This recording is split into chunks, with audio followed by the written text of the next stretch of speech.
मंत्रिमंडळ स्थापनेबाबत राजधानी दिल्लीमध्ये देवेंद्र फडणवीस आणि दादांमध्ये मंथन झालेलं आहे। महायुतीच्या बैठकीआधी भाजप आणि राष्ट्रवादीच्या नेत्यांची एक बैठक झाली।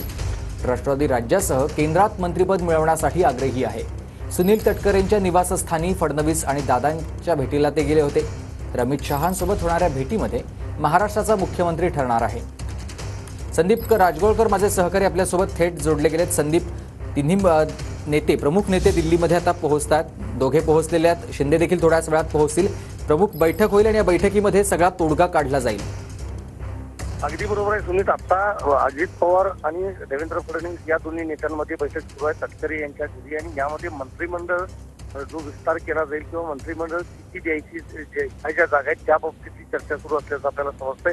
कारण ज्यावेळेला देवेंद्र फडणवीस हे दिल्लीत आले त्यानंतर ते भूपेंद्र यादव यांना भेटलेले आहेत। ते महाराष्ट्राचे भाजपचे प्रभारी होते।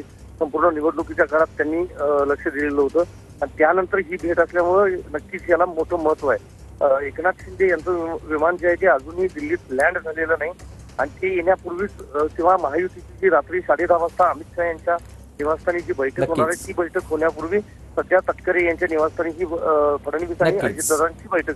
नक्कीच, धन्यवाद तुम्ही दिलेल्या सविस्तर माहितीसाठी।